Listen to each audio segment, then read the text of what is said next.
Selamat datang kembali di salah satu perkuliahan wajib program studi oceanografi yaitu Hidrodinamika OS 2201. Pada video ini kita akan meneruskan konsep dasar dalam hidrodinamika.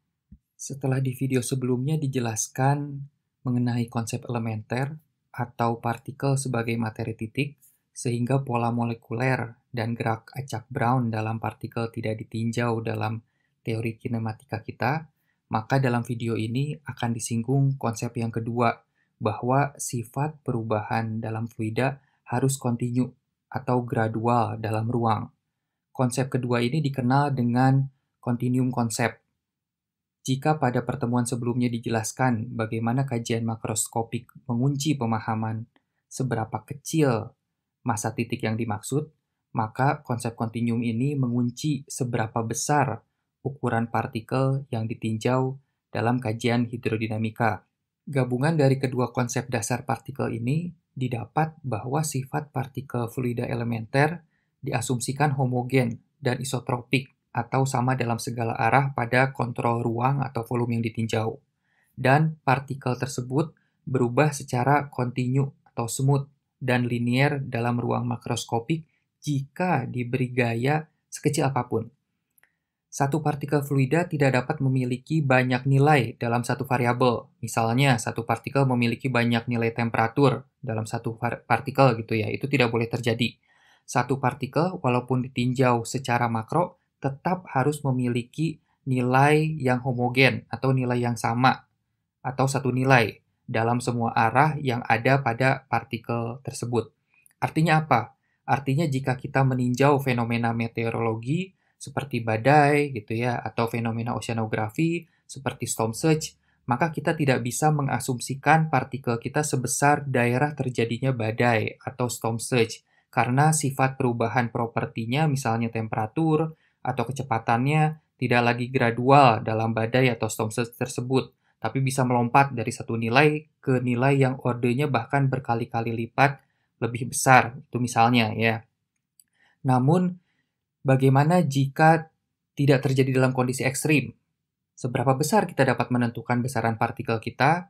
Nah, partikel kita dapat tetap didefinisikan sesuai dengan konsep kontinuum, di mana sifat perubahan fluida tersebut terjadi secara smooth. Lalu mungkin kalian bertanya, tapi kan Kang, kalau terlalu besar juga aneh gitu ya. Karena satu daerah dengan daerah yang lain pasti memiliki karakteristik yang berbeda. Nah, di sini dijelaskan syarat terjadinya kekontinuan. Karakteristik fluida dapat berubah secara kontinu jika memenuhi dua syarat berikut. Yang pertama adalah tidak ada ruang vakum antara partikel fluida. Yang kedua, fluida berkumpul dalam satu partikel yang tersusun sangat rapat dan bergerak bersama. Di sini didapat pemahaman bahwa kajian partikel dalam hidrodinamika dibatasi oleh kajian makroskopik pada ujung first member-nya dan dibatasi juga oleh konsep kontinuum pada ujung end member satunya gitu ya. Jika kita mengasumsikan first member itu ukuran kecil dan end member itu ukuran yang besar gitu ya. Nah, wilayah kajian yang ada di tengah itu dianalogikan sebagai konsep massa elementer. Nah, kajian makroskopik yang elementer ini bukan menjadi masalah, karena di sisi lain, kajian makroskopik itu identik dengan kajian statistika, di mana hukum-hukum hidrodinamika diperoleh dengan menjumlahkan sifat atau kelakuan partikel fluida sepanjang suatu garis, atau suatu bidang, atau suatu ruang. Gitu. Jadi, satu partikel tetap harus diwakili oleh satu nilai temperatur, kecepatan, posisi, dan properti lainnya, itu misalnya ya. Dalam pembahasan lebih lanjut, konsep kontinuum ini lebih cocok diterapkan dalam metode pendekatan Euler atau kontrol volume, kontrol ruang gitu ya. Ini akan kita bahas lebih lanjut. Di tahapan ini kalian sudah mempelajari dua konsep utama dalam hidrodinamika, yaitu konsep elementer dan juga yang kedua konsep kontinuum.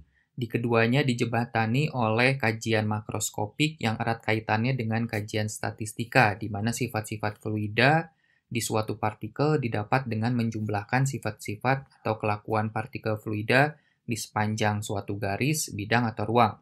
Pada segmen berikutnya kita akan mempelajari istilah elegan pada kajian makroskopik dan hubungannya dengan persamaan matematika. Terima kasih.